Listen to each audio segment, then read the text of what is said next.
Alright guys, Jameson and Alex here. Today we're going to be talking about the Wand Lore Wizard from Griffon's Saddlebag Book 2, which you can get access to that book and all the content in it by pre-ordering today. Link down below. If you're new to the channel, what we're going to do is go through all the abilities gained in the subclass, and we're going to rate the roleplay, combat, and synergy based on how the abilities gained in the subclass improve on the base class abilities. That's correct. Don't forget to like, comment, and subscribe to be entered in our D&D Beyond Players Bundle giveaway. All that out of the way, Alex? I don't think I have ever had to forcibly, restrain his excitement more than this subclass that I can remember. So there gives you an idea what we're going to be getting into with this subclass. I was pretty excited about the Dragon's Druid as well. But, if that's an indicator, but this is you were excited about it. This is a whole nother... But there was, this. I will throw this out here before we even get into it. This is one of the best subclasses we've ever reviewed. I'm just saying that before we even start. By number, I think it's second. Anyways, what do we get? we have the core wand. Wand lore kind of makes sense, doesn't it? You create a special wand called a core wand. Why do I get Harry Potter vibes from this? I don't know. You determine the wand's appearance, and only you are capable of using it, which is also really cool, because if for some reason some evil spellcaster decides, I'm taking your wand, you can't do it. Well, you're not using it either. You can use bonus action to summon the wand to your hand. This is also fun. Somebody take it. So he's like, it's mine again. Regardless of physical or planar distances. If it's just freaking anywhere. Just Thor. Just wait a second. Just give me making some tea, hot chocolate, cooking dinner. It's like, oh, there it is. This is going to be an awful time of rabbit holes, isn't it? Oh, yeah. If the wand is destroyed, you create a new one over the course of 8 hours of work. So if it is destroyed for some reason, there's the problem there, but you can get another one. Your car wand gains power each time you use it to cast a spell. This power is represented by core charges. The wand can have up to 7 core charges at a time. Or you finish a long rest, the number of core charges in the wand resets to 1. So it starts off at 1, and you build it up by casting spells. And back to 1 at the start of the day. Whenever you spend a spell slot to cast a spell of first level or higher while holding the wand in your grasp, it gains a number of core charges equal to half the spell's level, rounded up. Which is important, because otherwise casting level 1 spells would do you nothing. But casting level 1 spells also start stacking up in a hurry with this thing. You can expend these charges in a number of ways. Whenever you make an attack roll or saving throw, you can expend a number of core charges to gain a bonus to the roll equal number of core charges spent. You can wait until after you roll a d20, but before the DM decides whether the roll succeeds or fails. Whenever you are hit by an attack, you can expend any number of core charges you want as a reaction to gain a bonus to your AC that equal the number of core charges spent. Okay. So again, maximum of 7 that you could get to a bonus to an attack roll or a saving throw or your armor class. Yes. Seems good. Yep. Level 2. Wait, we're really level 2. Yeah, we're still level 2. Also, Wand Savant. You can interpret staves and wands the way other wizards read scrolls and spellbooks. If a staff or wand in your possession can cast a spell that's on the wizard's spell list, you can copy the spell into your spellbook as if you were copying a spell from a scroll. In addition, when you cast a wizard spell with a range of touch, while holding your core wand, you can choose a target that you can see and isn't behind cover up to 10 feet away from you. Instead, at 14th level, the range increases to 30 feet. Yeah, you're touching people from 30 feet away. Yeah, okay. There's lots to be said. You want to stick around for the rating? Yes. Arcane Battery at level 6. When you use your Arcane Recovery feature, your core wand also regains 3 expended core charges. In addition, you can gain a new option to use your wand's core charges. When you cast a spell that targets only one creature and force it to make a saving throw while you're holding the core wand, you can expend up to 3 core charges to gain a bonus to the spell's save DC. Equal to the number of core charges spent. It's capped at 3, but you can raise your spell save DC by 3. Okay. Seems good. Yep, sure does. Imbue Minor Wand at level 10. Whenever you finish a long rest, you can imbue a number of wizard spells from your spellbook up to your intelligence modifier into a non-magical stick, dowel, or similar tiny object, transforming the object into a magic wand. Each spell must be a cantrip or first or second level spell and have a casting time of 1 action or bonus action. In addition, the spells can't require concentration or require any material components that indicate a cost or are consumed as part of casting the spell. And if the spell is a cantrip, it mustn't be able to damage a target. The wand has a number of charges equal to your intelligence modifier, minimum 1, with which it can cast imbued cantrips, causing 0 charges. First level spells use 1 charge, or second level spells using 2 charges.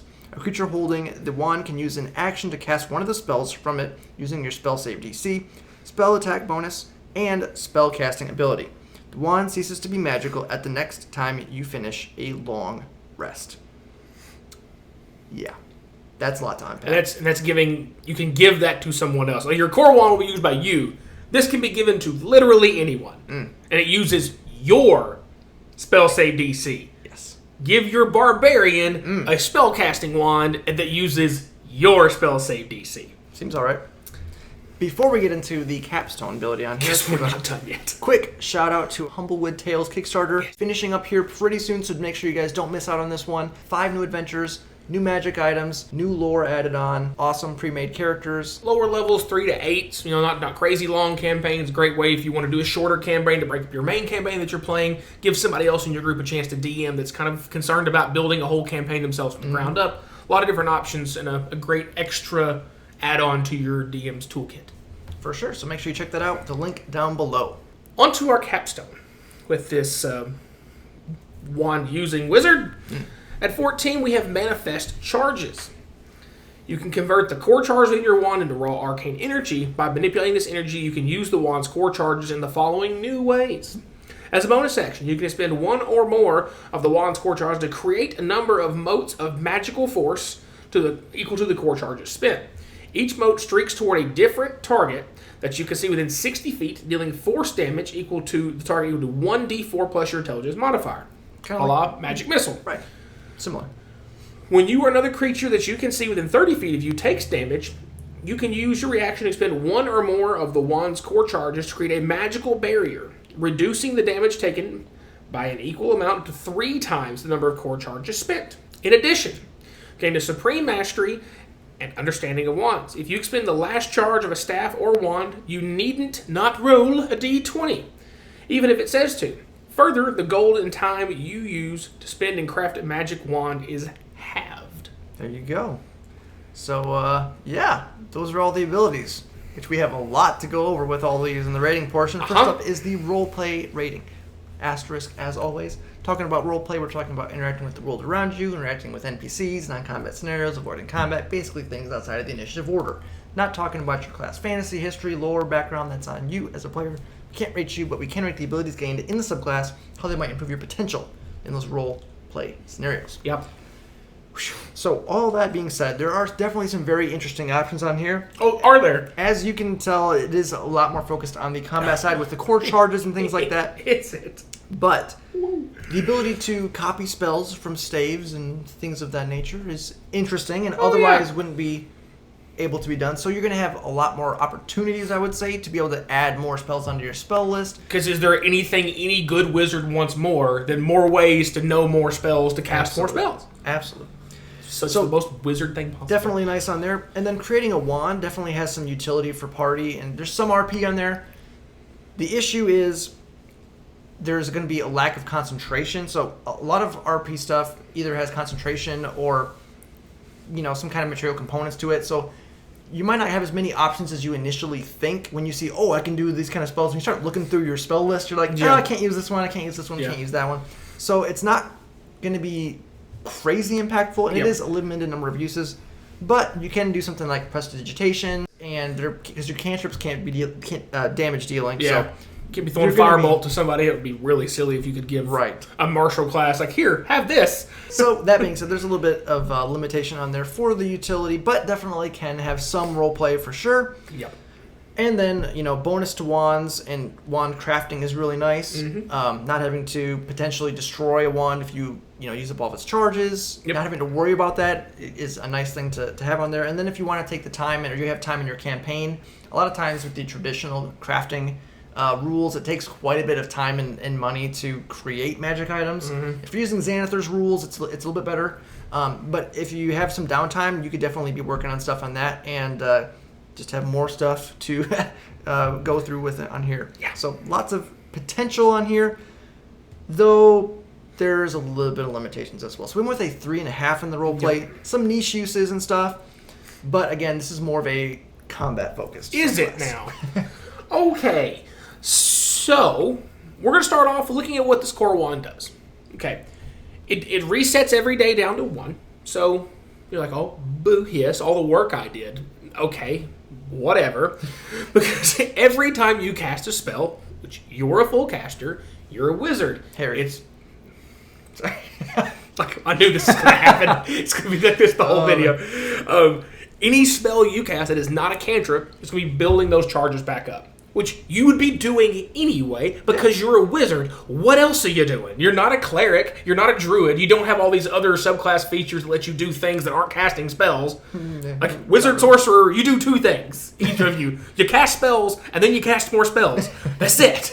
That's what you do. So it again plays right into the fact that it's going to help the synergy thing, obviously, too. Giving you more things for using the stuff you'd be doing anyway. So it's not getting in your way at all. It's just making you more wonderful all the time. And you immediately have very impactful choices that will last all the way through you level this character. All the way to the end.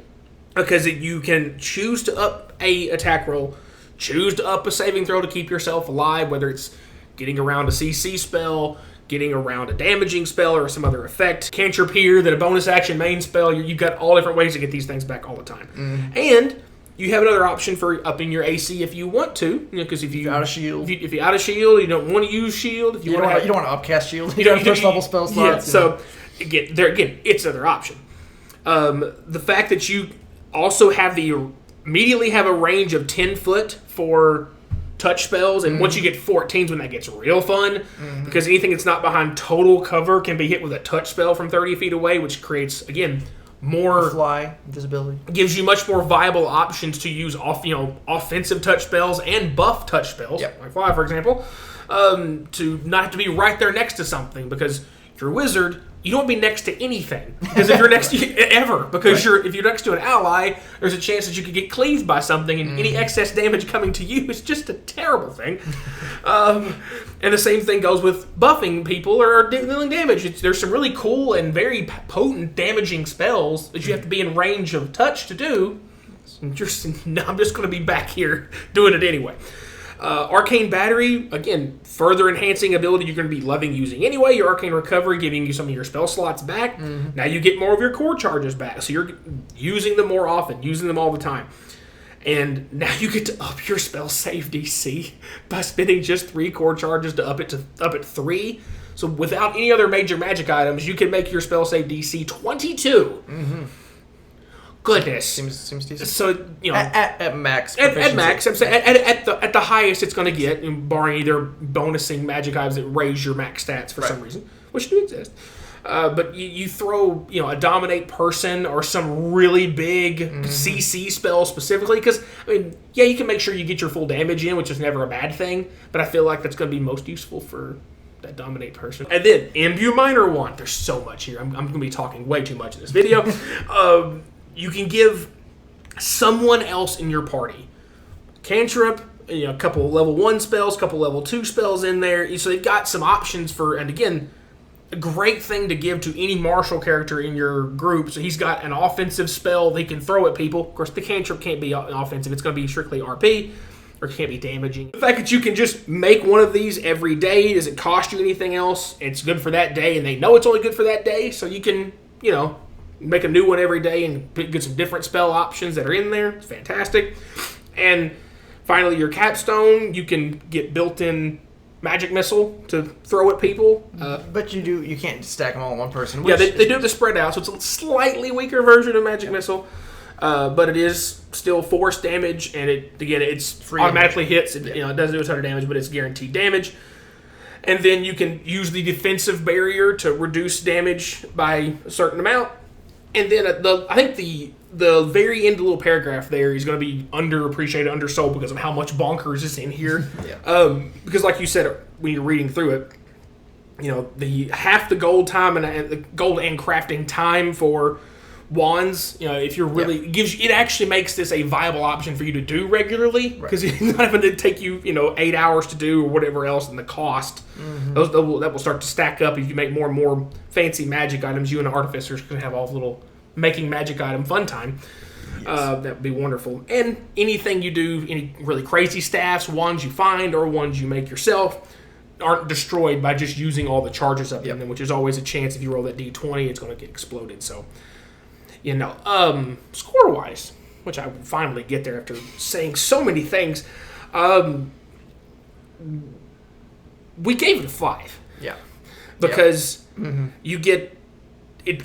does not get away with anything a wizard does. But it rewards you for doing what you're already doing by giving you core charges and a wand that you can have 15 different uses for, all of which either help keep you alive, make sure your stuff hits, is more potent. You can help your allies giving them spells they shouldn't have otherwise, guaranteed damage resistance for you or somebody else. It does good things. It wizards the wizard. Now, you might be thinking right now, this thing is super broken, it's OP, it's whatever. I will give you some reasons why it's not, that you can bring to your DM who says, no, you can't play this. So, at first glance, yes, it seems busted. Yeah. It really does.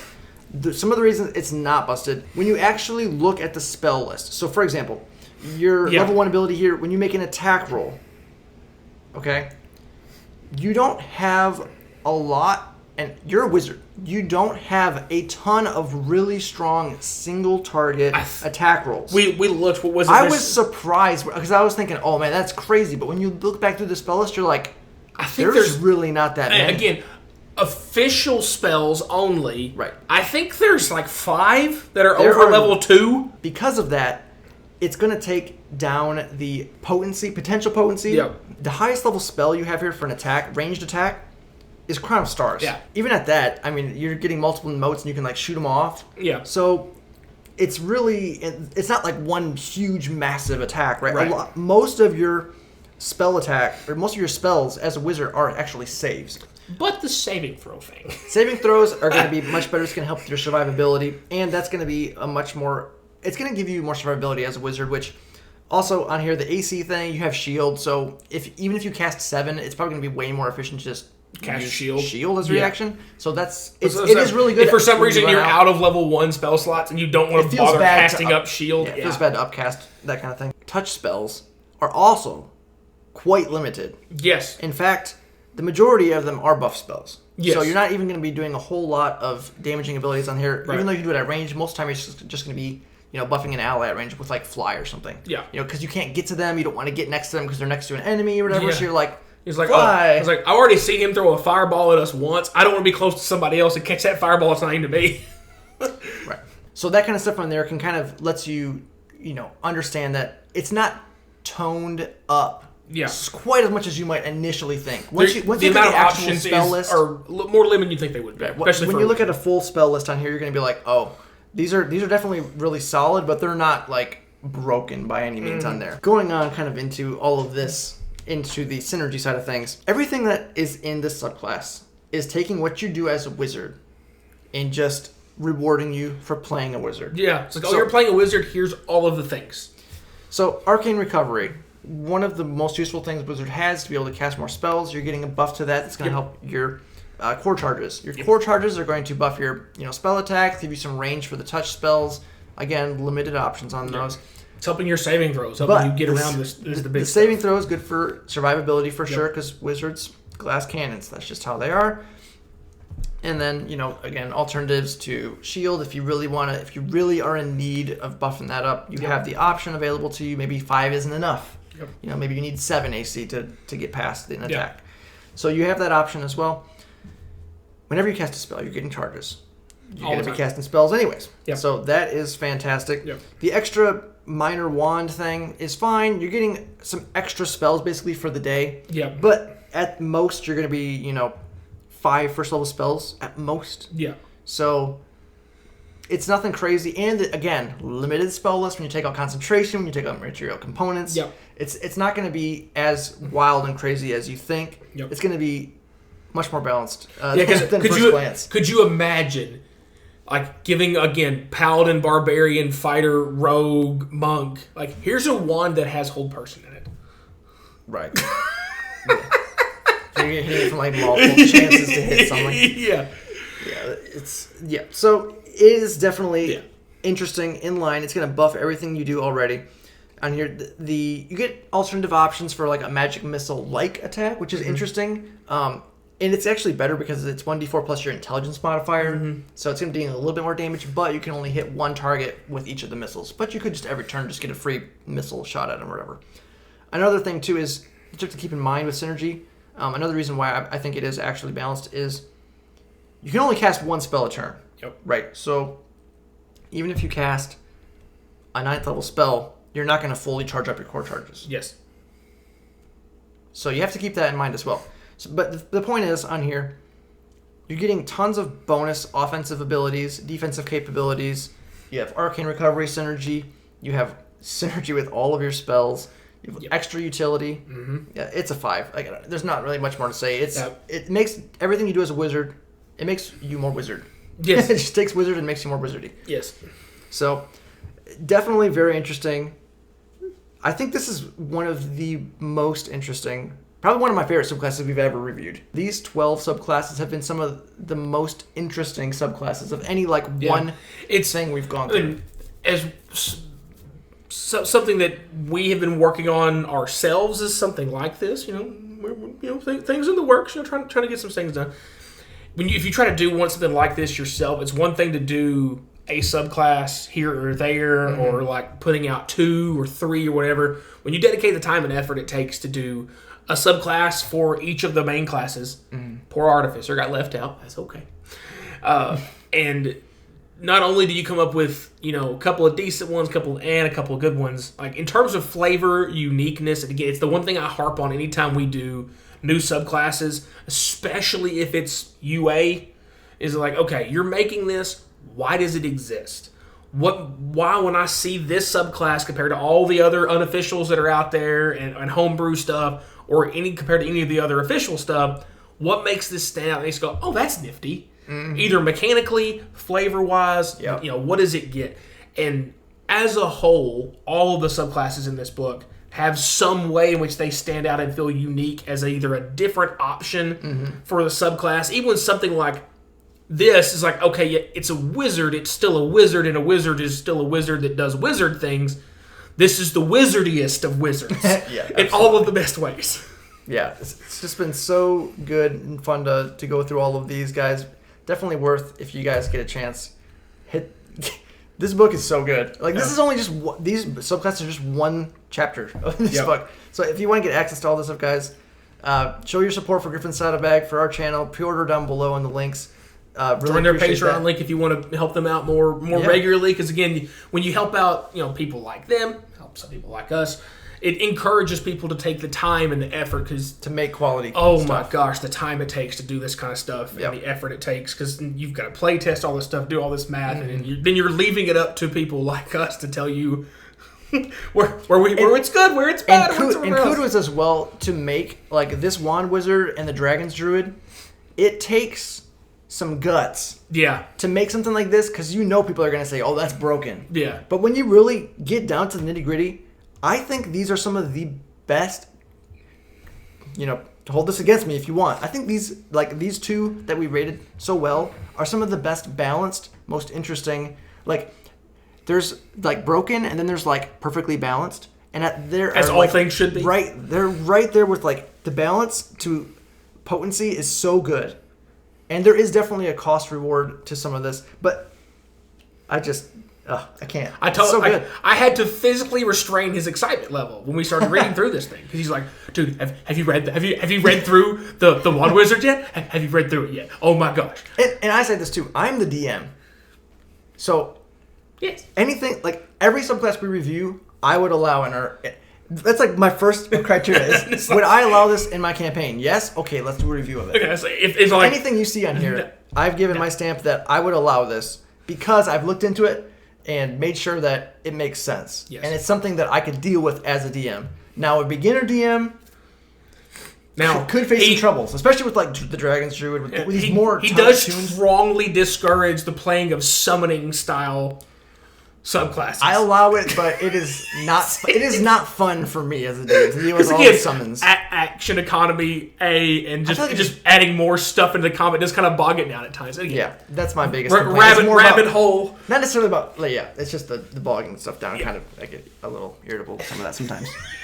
But I allow it. I do allow it. I'm just like, oh, of course you summon. Of course. Summon like 6 things, yes. It's like, player's got a spiritual weapon up. Great, okay, you've got your Echo of your Echo Knight Fighter. Oh, you've summoned more things. And you're an elemental. Okay, cool. Oh, and we have a Shield Guardian with a rogue.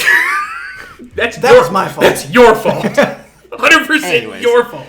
So, yeah, definitely very fun, interesting on here. We have so much fun in our play group. Yeah, that's interesting. Thanks again to our sponsors, guys. Check them out. Humblewood Tales, awesome setting, unique, flavorful, high-quality content, too. Yeah. We try to pick stuff, again, that we're proud of working with, so we don't want you to waste your time. Yeah, we don't want to throw out just something that's, Feast of the Wind or whatever. It's going to be fun stuff. So check out them, guys. Support them, supports us. If you enjoyed the video, like, subscribe, hit the bell notifications so you know when our new videos are coming out. And as always, thanks for watching.